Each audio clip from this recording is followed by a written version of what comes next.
best friend's husband confessed his love for me right before their wedding, then blamed me when she left him at the altar. Olivia and I had been best friends since freshman year of college. We met during orientation when we were paired as roommates. Despite having completely different personalities, she was outgoing and adventurous while I was more reserved and cautious. We clicked instantly. We spent 4 years sharing late-night conversations, supporting each other through breakups, and celebrating each other's achievements. After graduation, we both landed jobs in the same city and decided to continue being roommates. That's when she met Jake through a mutual friend at a house party. I remember how excited she was when she came home that night, gushing about the gorgeous guy with the most perfect smile she'd just met. Jake and Olivia's relationship moved quickly. Within 6 months, they were practically living together at his place, and after a year, he proposed during a weekend getaway.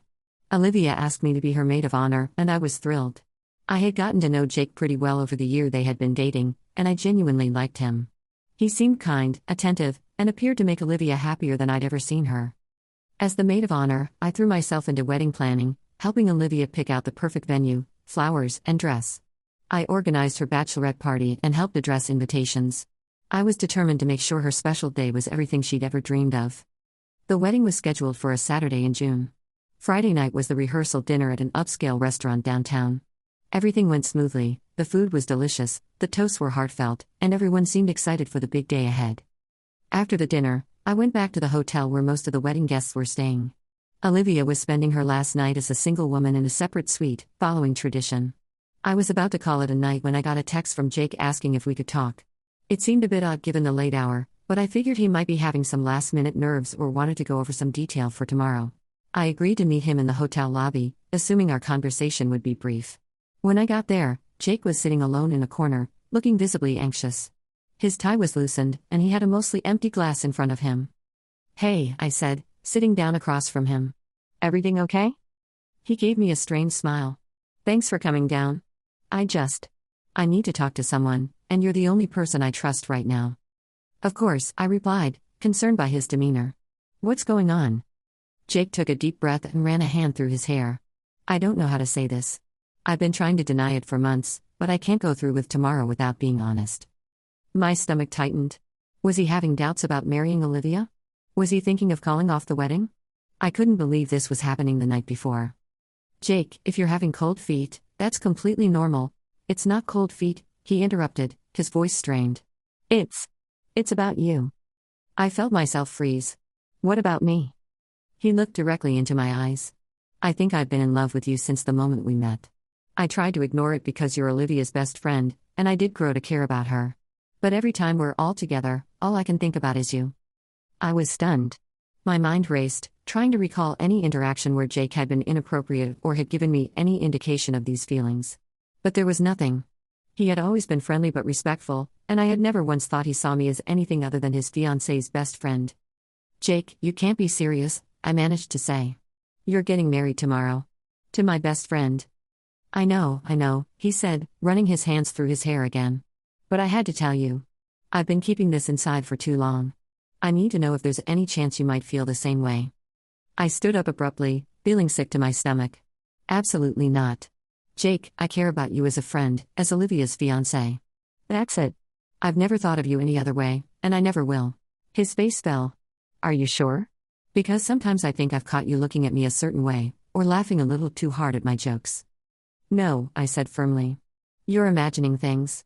I love Olivia like a sister. I would never, ever do anything to hurt her." Jake reached for my hand, but I stepped back. "Please," he said, "just think about it. We could be good together." "I know it's complicated, but..." "Complicated?" I interrupted, my voice rising. "This isn't complicated, Jake. This is wrong. You're about to marry my best friend tomorrow. What are you thinking?" A few people in the lobby glanced over at us, and I lowered my voice. "You need to go back to your room and get some sleep. If you're having doubts about marrying Olivia, that's something you need to discuss with her, not me. But don't you dare use me as an excuse." I turned to leave, but Jake grabbed my arm. "Wait, please. I'm sorry. I shouldn't have sprung this on you like this. But I had to be honest about my feelings before it was too late." I pulled my arm away. "It is too late, Jake. It was too late the moment you asked Olivia to marry you. Go to bed. And when you wake up tomorrow, I hope you'll have come to your senses." I walked away, my heart pounding in my chest. As soon as I got back to my room, I collapsed onto the bed, trying to process what had just happened. Should I tell Olivia? The wedding was less than 12 hours away. If I told her now, it would devastate her. Maybe Jake was just having a moment of panic, and he'd be fine in the morning. I barely slept that night, tossing and turning as I replayed Jake's confession over and over in my mind. By morning, I had decided not to say anything to Olivia unless Jake actually tried to call off the wedding. I couldn't ruin her special day based on what might have been nothing more than pre-wedding jitters and too much alcohol. The next morning, I went to Olivia's suite to help her get ready. She was radiating happiness as the hairstylist worked on her updo, and I felt a wave of relief. Maybe everything would be okay after all. But just as the makeup artist was finishing up, Olivia's phone rang. Her face fell as she listened to whoever was on the other end. When she hung up, she looked at me with tears in her eyes. "That was Jake's best man," she said, her voice trembling. "Jake's not at the venue. No one can find him." My heart sank. "I'm sure there's an explanation," I said, trying to keep my voice steady. "Maybe he's just running late." Olivia shook her head. "Tom said Jake texted him an hour ago saying he couldn't go through with the wedding. He's not answering his phone now." I felt like I was going to be sick. Had Jake actually decided to call off the wedding because of what he told me last night? Olivia was looking at me with such desperation that I knew I had to tell her the truth. "Olivia, there's something I need to tell you," I began, my voice shaking. "Last night, after the rehearsal dinner, Jake asked to talk to me." I explained everything that had happened, watching as Olivia's expression shifted from confusion to disbelief to anger. "He said he has feelings for you?" she repeated, her voice hollow. "Yes, but I shut him down immediately," I assured her. "I told him I've never thought of him that way and never would. I thought maybe he was just having cold feet or had had too much to drink." Olivia sat in silence for a long moment. Then, to my surprise, she started laughing, a bitter, humorless sound that made my skin crawl. "Of course," she said. "Of course it's you. It's always been you." "What do you mean?" I asked, confused. "Don't you see the pattern?" she replied. "Every guy I've ever dated has eventually become infatuated with you. Remember Tyler in sophomore year? And Marcus after graduation? They all end up wanting you." I was stunned. "Olivia, that's not true. And even if it were, I've never once reciprocated or encouraged any of them." "It doesn't matter," she shouted, standing up. "You don't have to do anything. You just exist, with your perfect face and your perfect body and your perfect personality, and somehow that's enough to make them all want you instead of me." I'd never seen Olivia like this before. She was always so confident, so sure of herself. I hadn't realized she'd been harboring these insecurities for all these years. "Olivia, you know that's not fair," I said quietly. "I've always been there for you. I would never do anything to hurt you." She wiped away an angry tear. "I need you to leave. I need to figure out what I'm going to do now that my fiancé has apparently been in love with my maid of honor our entire relationship. Please, don't push me away," I begged. "Not now. Let me help you through this." "Help me?" she repeated incredulously. "How exactly do you plan to help me? You've done enough." The makeup artist and hairstylist exchanged uncomfortable glances and quietly gathered their things, leaving us alone in the suite. "What do you want me to do?" I asked, fighting back tears of my own. I had no idea Jake felt this way. I never encouraged him. I never even thought of him that way. Olivia shook her head. "Just go. Please. I need to be alone right now." Reluctantly, I left her suite. In the hallway, I ran into Olivia's mother, who was on her way to see her daughter. "Is everything okay?" she asked, noticing my distress. I heard Jake might be having second thoughts. "It's complicated," I said. "Olivia needs you right now." As her mother rushed past me into the suite, I stood there feeling completely lost. Should I try to find Jake? Should I wait for Olivia to calm down? I had no idea what the right move was. I decided to go to my room and change out of the robe I was wearing before the makeup and hair appointments. I assumed the wedding would be called off, but I needed to be prepared for whatever happened next. Once in my room, I checked my phone and saw several missed calls and texts from Jake. The most recent one read, "I'm so sorry about last night. I don't know what I was thinking. Please don't tell Olivia. I'm on my way to the venue now." My heart sank. He was too late. I had already told Olivia everything. I called him back, and he answered on the first ring. "Jake, where are you?"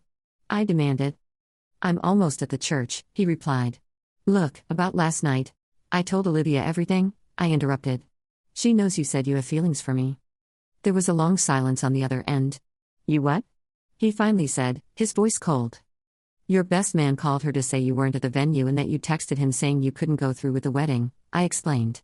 What was I supposed to do? She was devastated, and I had to explain why. I only sent that text because I was running late, Jake exclaimed. I overslept because I was up half the night feeling guilty about what I said to you. I just needed a little time to get my head straight before I faced everyone. So you're saying you do want to marry Olivia? I asked, confused. Of course I do, he shouted. What I said last night was a mistake.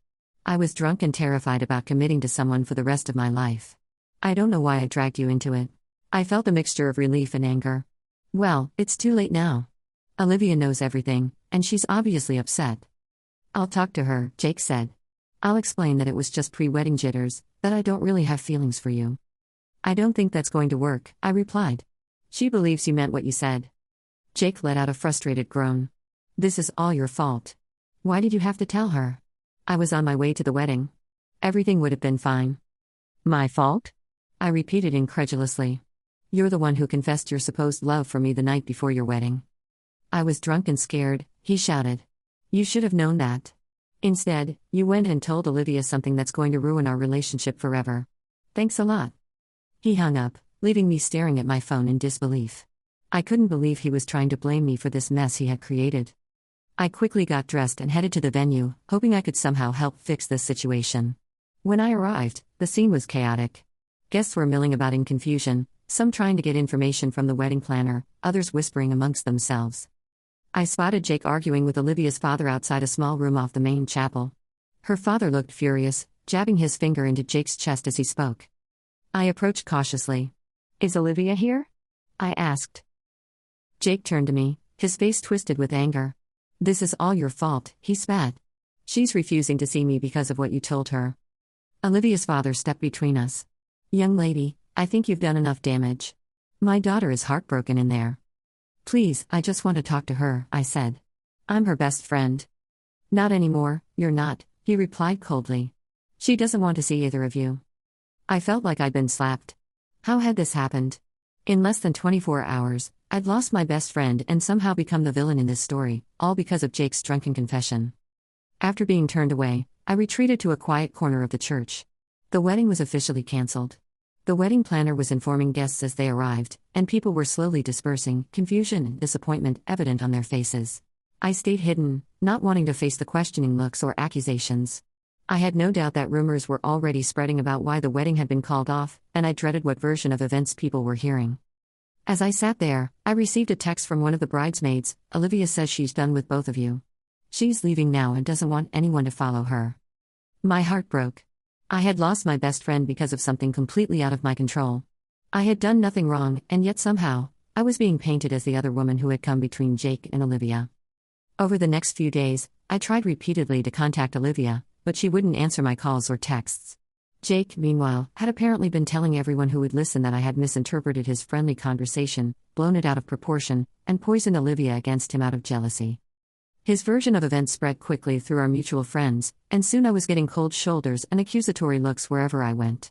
It seemed Jake had managed to twist the narrative so effectively that I was now cast as the jealous best friend who had sabotaged their wedding.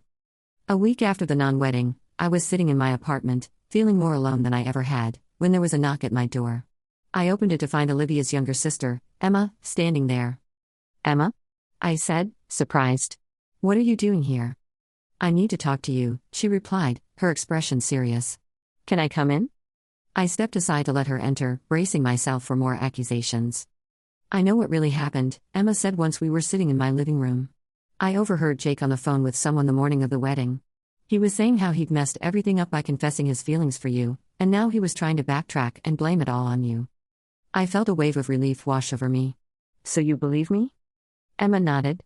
I tried to tell Olivia, but she's not ready to listen. She's hurting too much right now. But I wanted you to know that not everyone believes Jake's lies. Thank you, I said, fighting back tears. That means more than you know. There's something else, Emma said, hesitating. Olivia's been seeing a therapist to help her process everything, and, well, she's realized that she's had these insecurities about you for years. She told me that deep down, she always feared Jake was more attracted to you than to her. But that's not true, I protested. Jake and I were just friends. I know that, Emma assured me. But Olivia's insecurity made her vulnerable to believing Jake's version of events. She wanted to believe it was your fault because the alternative, that the man she loved never really loved her back, is too painful to accept right now. I nodded, understanding finally dawning. So where does that leave me and Olivia? Emma sighed. I don't know. She needs time. But I'll keep trying to get through to her, I promise. As Emma left, I felt a glimmer of hope for the first time since this nightmare began. Maybe someday Olivia would be ready to hear the truth. Maybe our friendship wasn't completely destroyed after all. In the weeks that followed, I focused on rebuilding my life. I avoided places where I might run into Jake, and I tried to stay positive despite the gossip that continued to swirl around me. Some friends stood by me, while others chose to believe Jake's lies. It was a painful sorting, but at least I knew who my true friends were. About a month after the wedding that never was, I received a text from Olivia. I'm not ready to talk yet, but Emma showed me Jake's true colors. I'm sorry I blamed you. It wasn't forgiveness, and it wasn't an invitation to resume our friendship, but it was a start. And for now, that would have to be enough. 3 months later, I was grocery shopping when I literally bumped carts with someone turning into the same aisle. I'm so sorry, I began, then stopped when I saw it was Olivia. We stood there staring at each other for what felt like an eternity. Hi, she finally said. Hi, I replied, my heart racing. She looked good, her hair was shorter, and there was a calmness about her that had been missing in the chaos of wedding planning. Do you have time for a coffee? She asked hesitantly. Always, I said, fighting back tears. As we sat in the cafe across from the grocery store, Olivia explained how she'd finally seen through Jake's manipulation. He'd continued to spread lies about me after the wedding was cancelled, but had simultaneously been trying to get back together with her, sending increasingly desperate messages and gifts. When I wouldn't take him back, he started dating one of my cousins, Olivia said, shaking her head. That's when I knew for sure that you were never the problem. He was just a man who couldn't be satisfied with what he had. I'm so sorry for everything that happened, I said. I never wanted to hurt you. I know that now, she replied, reaching across the table to squeeze my hand. And I'm sorry I didn't believe you. I let my insecurities cloud my judgment. Can you forgive me? There's nothing to forgive, I said honestly. We were both victims of Jake's selfishness. Olivia smiled, the first genuine smile I'd seen from her in months. I've missed you. I've missed you too, I replied, feeling a weight lift from my shoulders. Our friendship wouldn't be the same, how could it be, after everything we'd been through? But as we sat there catching up, I knew we were on the path to something new, something perhaps even stronger than before. Jake's confession had nearly destroyed us both, but in the end, it had revealed the truth about him, and about the strength of our friendship. And for that, at least, I was grateful.